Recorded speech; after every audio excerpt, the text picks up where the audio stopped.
Chairperson, Minister, Deputy Minister, fellow members of Parliament and ladies and gentlemen.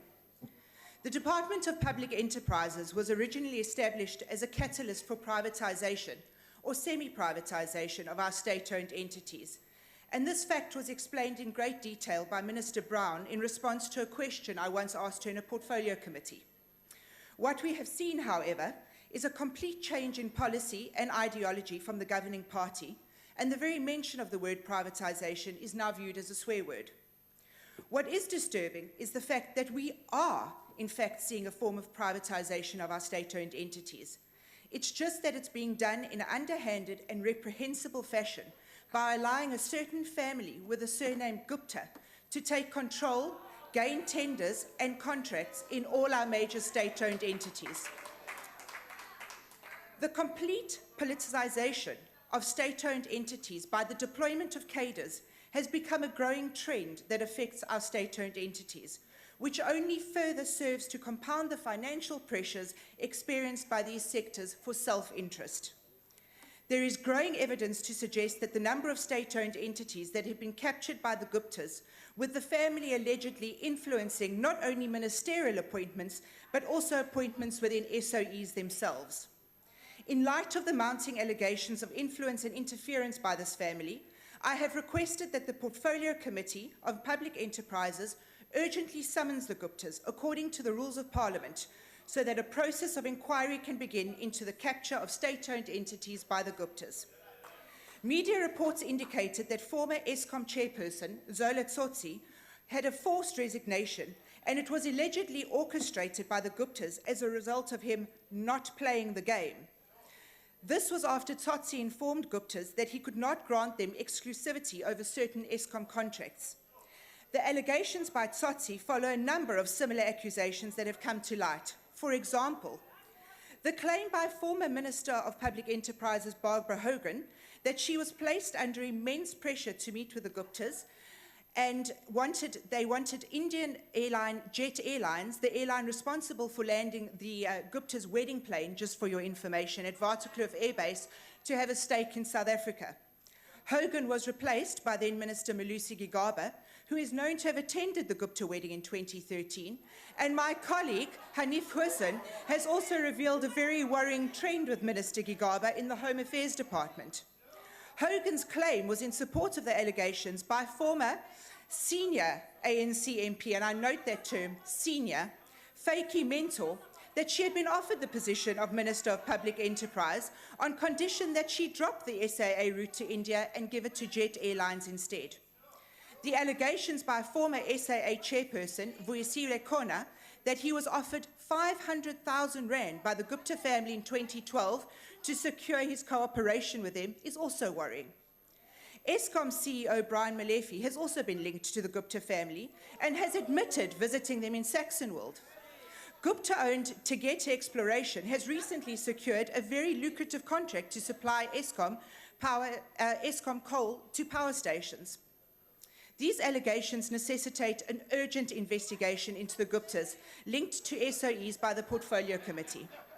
The Portfolio Committee must immediately summon the Guptas to appear before them in this regard, call former Ministers of Public Enterprises Barbara Hogan and Malusi Gigaba to provide full details of their relationship with the Gupta family. Gigaba, in particular, must account for the allegations or preferential treatment the Guptas received during his tenure, summons the CEOs and chairpersons of the largest SOEs to appear before us, and answer questions regarding their ties to the Guptas. We cannot afford to have a private family enriching themselves from lucrative state contracts while these entities are costing the state billions. Oh. No, I thought you wanted to speak standing. Continue, Madam. The ANC must take a stand against the Guptas and President Zuma himself to ensure that corruption on the highest level is eradicated in the interest of building an inclusive economy that benefits all South Africans, not just the connected few. While the DA welcomed President Zuma's recent utterances of the implementation of the recommendations of the Provincial Review Commission, the privatisation of state-owned entities must happen as a matter of urgency. It has been 3 years since this report was tabled. If President Zuma is serious about privatizing SOEs, he must announce a deadline for this process to be complete. To this end, the DA suggests that President Zuma ensure the privatization of SOEs. Order, Chairperson. Honorable member, can you take your seat, Honorable Mazoni? Honorable member? Chairperson, I just wanted to check if it's parliamentary for a member to deliberately divert the attention of the debate. Honorable member, I think that will be responded to by the ANC members. They have a space. It's a point of debate. Continue, honorable member. Thank you very much, Chairperson. Chairperson, let's talk a little bit about Denel now. I'll please the honourable member. Denel has gone from being the wunderkind of public enterprises to the delinquent child. The non-adherence to the law that Denel is reported to be showing is both unacceptable and demonstrates a complete disregard for process, regulation and good governance. The situation, in fact, has become so untenable that the Portfolio Committee of Public Enterprises had summoned Denel to appear and explain the now infamous VR laser deal on the 4th of May 2016.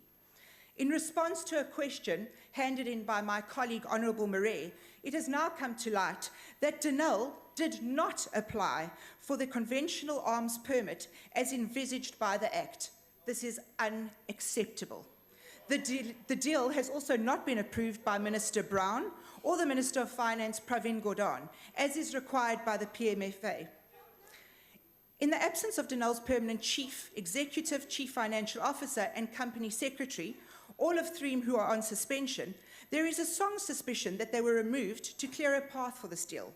The Denel board is appeared to have acted outside their authority in announcing this deal prior to its approval. Denel has been generating a profit over the last few years and should be stable enough to seek and proceed this venture without the help of short-term profit seekers. Let us now focus on something that happened that was seriously disturbing, and that is the announcement by the African Development Bank that the settlement is being reached by Hitachi over allegations of corruption in awarding the Medupi contracts by Eskom. This is further evidence of large-scale corruption in the tender process, no doubt involving the ANC and, guess who? Their investment wing, Chancellor House. While the African Bank did not provide details of the allegation, it has found that Hitachi engaged in sanctionable practices in order to be awarded the boiler contracts for this contract. The ANC's Chancellor House allied with Hitachi in 2005 in a raw deal that saw the company purchase a 25% stake in Hitachi for only 1 million rand. Under the agreement, Chancellor House, an extension of the ANC, would share the profits that were awarded from contracts to Hitachi. Subsequent to concluding this deal, Hitachi was then, wait for it, awarded 38.5 billion rand Order, in contracts honourable by members. Eskom in 2007 to construct the boilers at Medupi. And I think we all know, honourable members, what happened to those boilers at Medupi. In conclusion, Chairperson, I have absolutely no doubt that Minister Brown and her sweep are going to spin some story about me being negative and trying to bring down the country and all this stuff about state capture. Let us be honest. I personally, members, I expect nothing less from a member and a minister who showed such disdain for the Constitution that she voted against impeaching President Zuma. All I can say is shame, shame, and more shame on you, Minister Brown. The DA will not allow the ANC to prosper at the expense of ordinary South Africans. As long as the ANC continues to put itself first, our nation will always come second.